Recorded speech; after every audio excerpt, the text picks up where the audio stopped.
of people who had never even seen a stone wall until they were grown adults become the most efficient destroyers of cities the medieval world had ever known.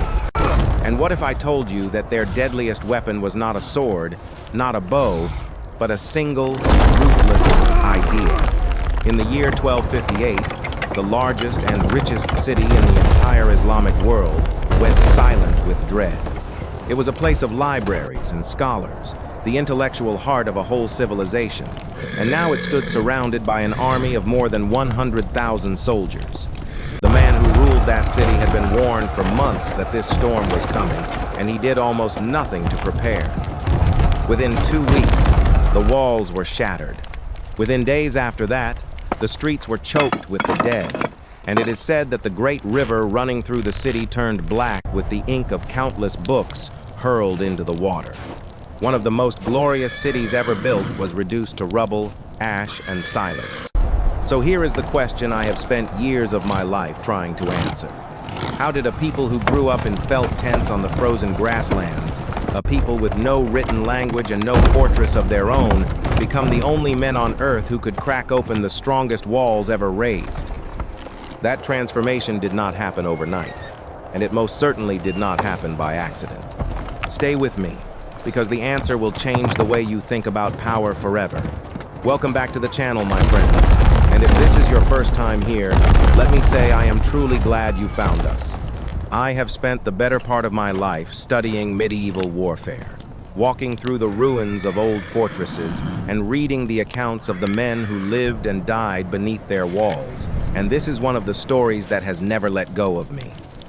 If you enjoy deep dives into the battles and the tactics that shape the world we live in today, do me a favor and hit that subscribe button and tap the little bell beside it so you never miss what comes next. Now, let me take you back to where all of this truly began.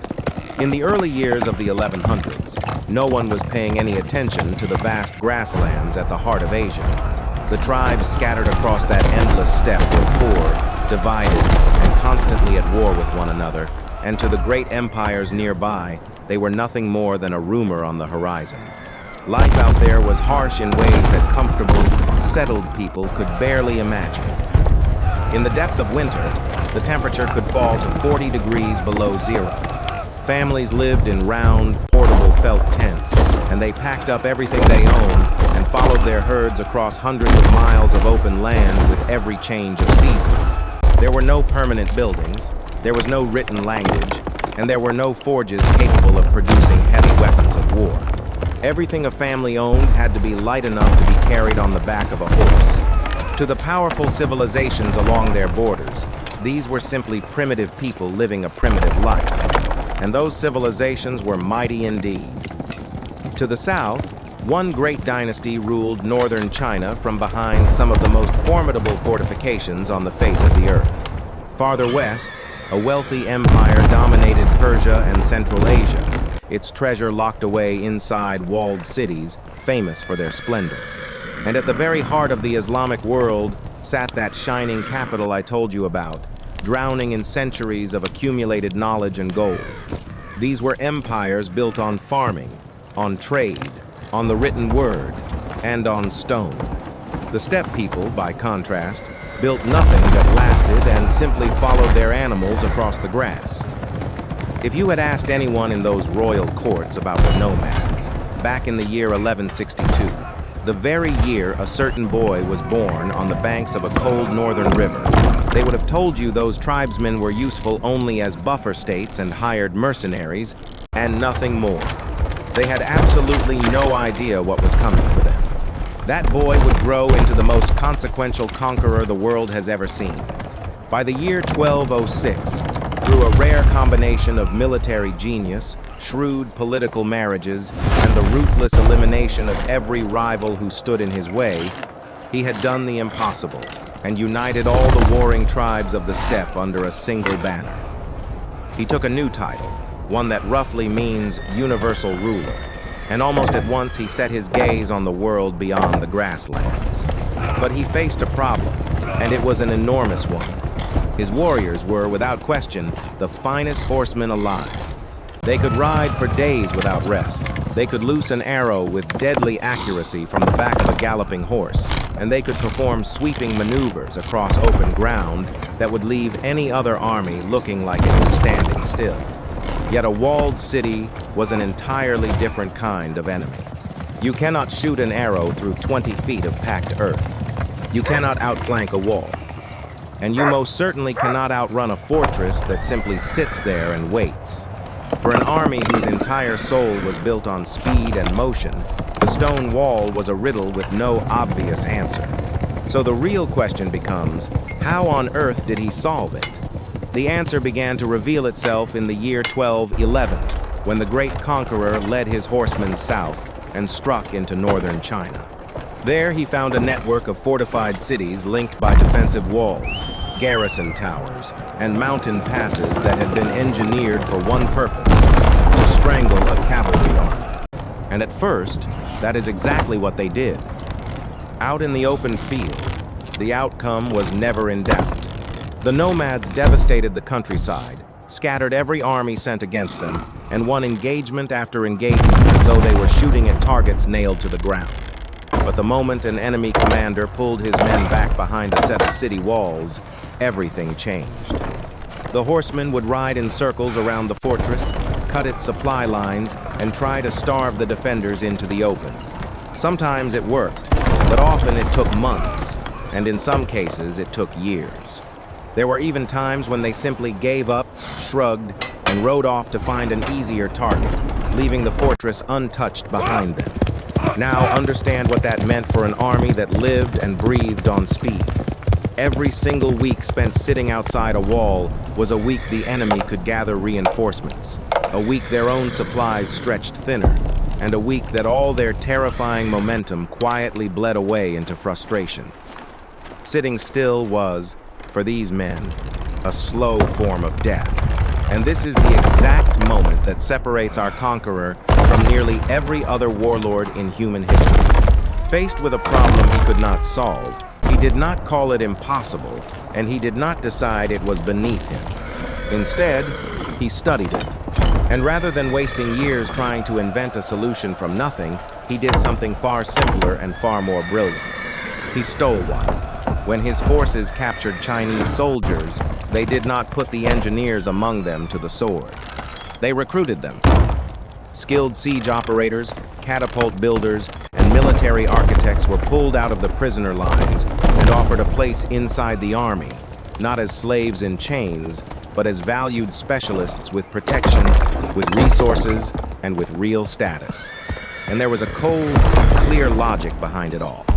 An engineer who agreed to cooperate could expect to keep his family safe, to receive food and shelter, and even to rise in rank over time. An engineer who refused was killed, and they simply moved on to the next man in line. The choice was brutal, but it was honest, and it worked.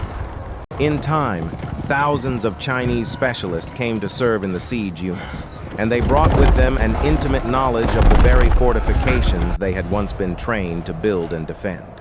But here is the part that most tellings of this story leave out, and it is the part that truly matters. It was not enough to simply capture clever men. The real genius was the machine that could absorb them and use them and make them loyal. This army was built on a system unlike anything its enemies had. It was organized on a strict decimal structure, with units of 10, then 100, then 1,000, and finally 10,000 men, each one a self-contained piece that could operate on its own or lock together with the others like the gears of a single great engine. Promotion within that structure was based on merit, on courage and skill in the field, and not on the accident of noble birth.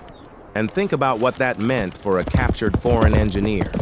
In almost any other empire of that age, an outsider could never rise, because blood and bloodline decided everything. Here, a talented man from a conquered land could actually climb the ranks, and that single fact made cooperation not just bearable, but genuinely appealing. Holding this vast and growing empire together was another marvel, a relay network of way stations known as the Yan, with fresh horses posted every 25 to 30 miles. Using it, a messenger could carry news and intelligence between 120 and 200 miles in a single day, at a time when word in Europe crawled along at perhaps 30 to 50 miles a day. That is information moving 4 to 6 times faster than anyone else on the continent could manage. And ahead of the armies went the eyes and ears of the empire, scouts and spies who slipped into target lands years before an invasion, mapping the terrain, marking the weak points in the walls, and quietly turning traitors to their cause.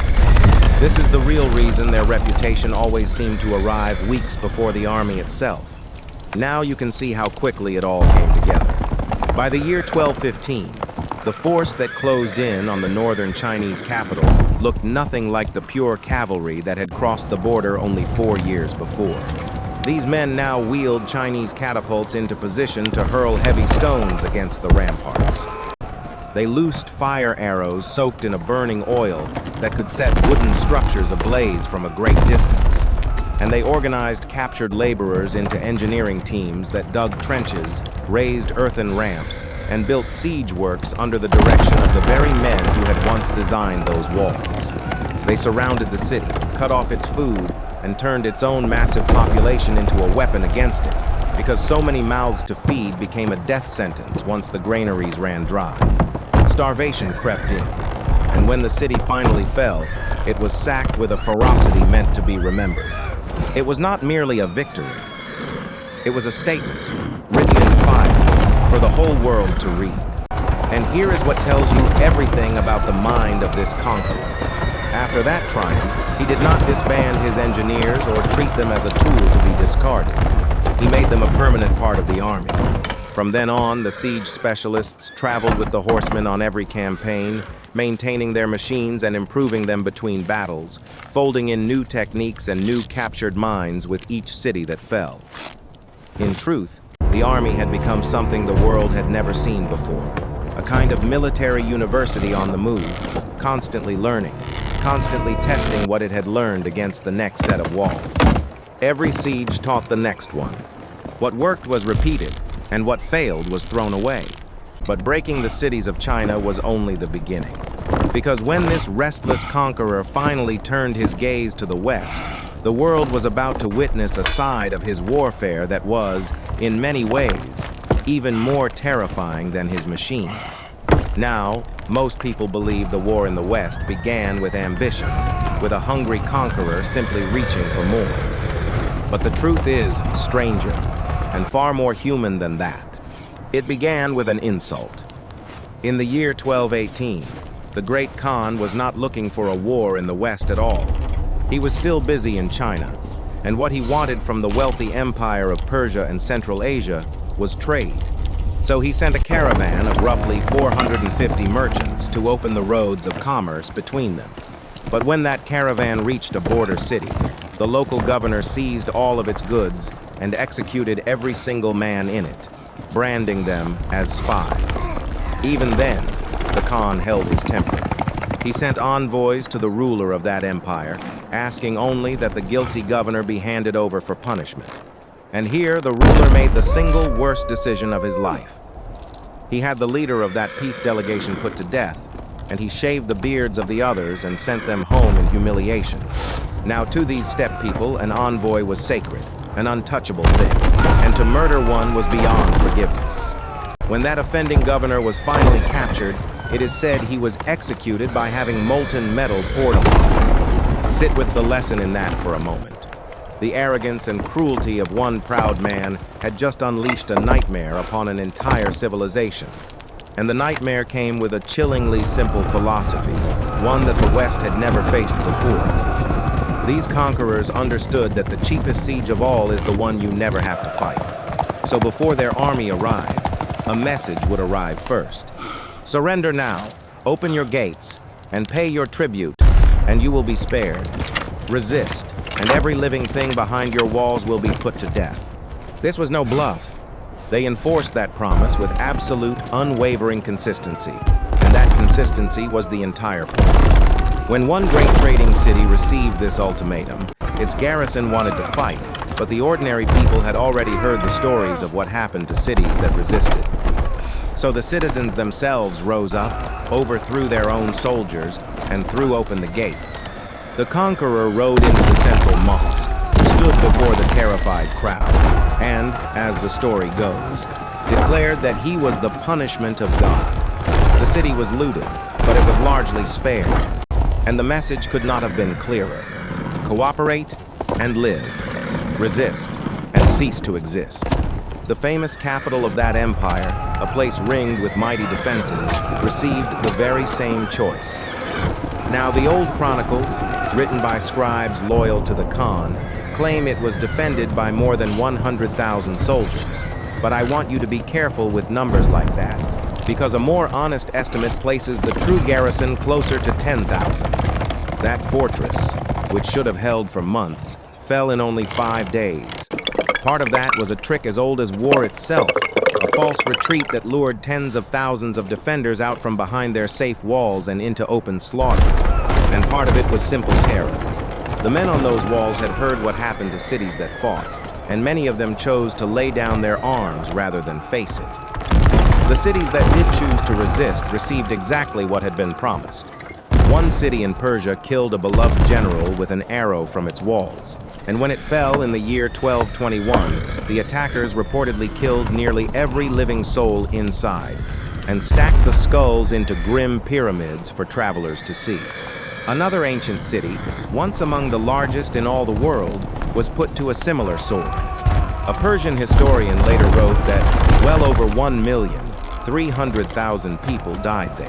And while that number is almost certainly a wild exaggeration, the horror behind it was real, because none of this was mindless rage. It was a cold and deliberate investment.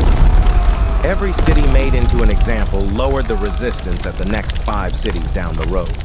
The terror itself was the strategy.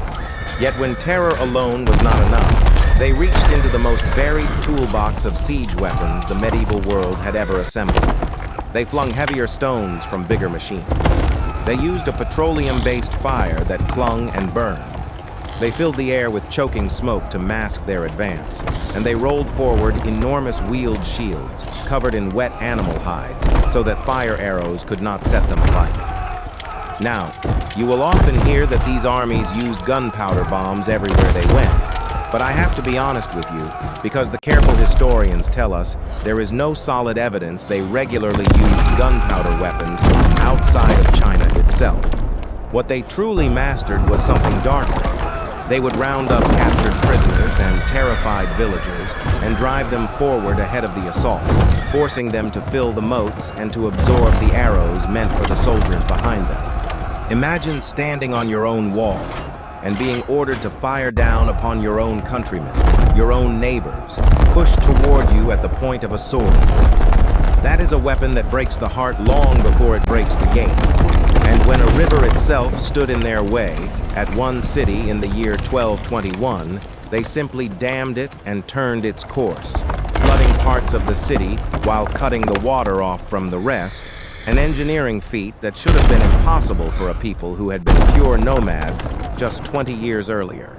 In the end, this was total war in its purest form, bound by none of the gentle rules of honor that governed the knights of Europe, and it moved with a speed that no enemy on earth could match. And all of it, every campaign, every siege, every hard lesson, was leading toward one final, unforgettable reckoning at the city where our story first began. By the year 1258, the empire had been swelling outward for more than 50 years. The old conqueror was long dead by now, but his grandsons ruled a realm that stretched from the shores of Korea all the way to the edge of Eastern Europe, and one of them was given the task of finishing the conquest of the Islamic heartland. And notice how carefully he prepared, because this is the whole story coming full circle. Years earlier, in 1253, he had already sent word into northern China to bring back 1,000 households of catapult crews, oil throwers, and crossbowmen. The army that finally marched on that shining capital was itself living proof of the machine we have been describing. A force of Mongol horsemen, Chinese engineers, Persian foot soldiers, and even Christian troops from the mountains, all of them fighting under a single command.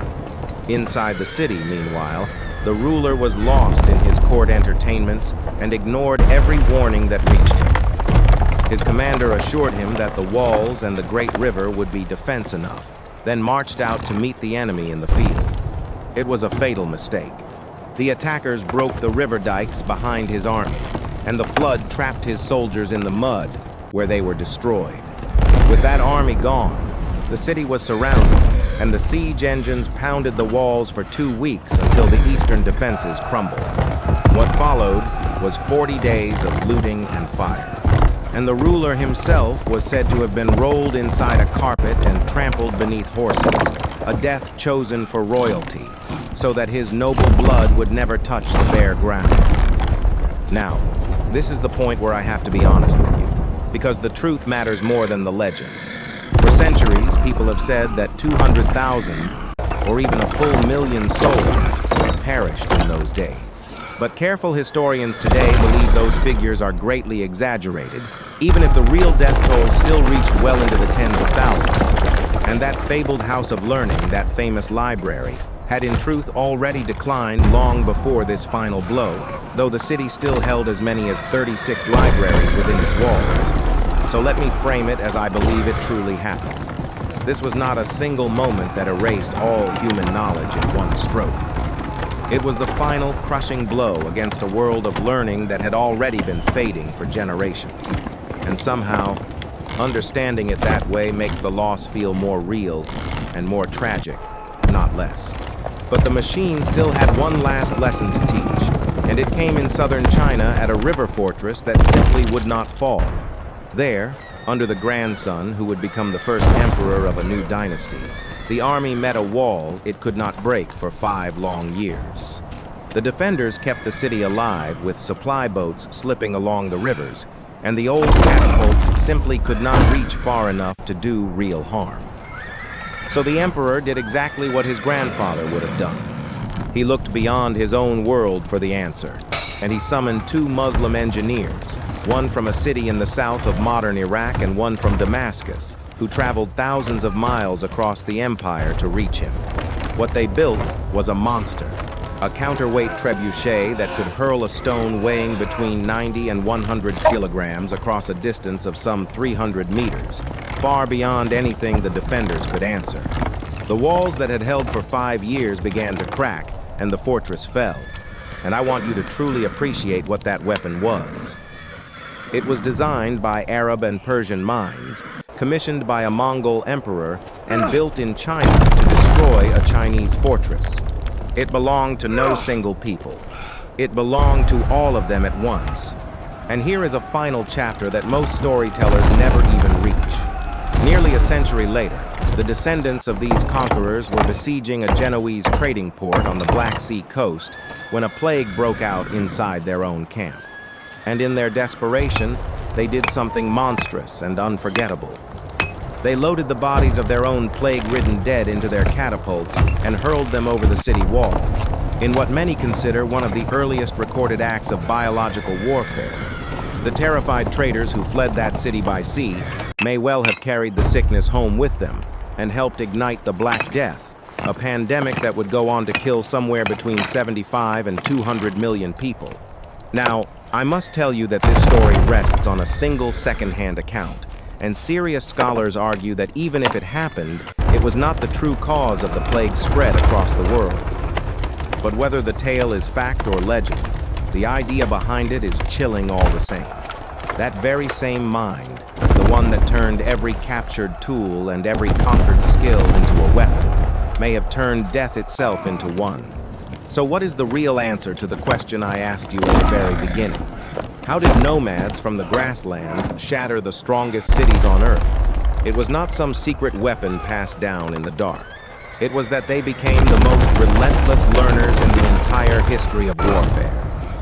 Every city they took handed them new engineers, new tools, and new ideas, and every civilization they swallowed made the next conquest faster than the last.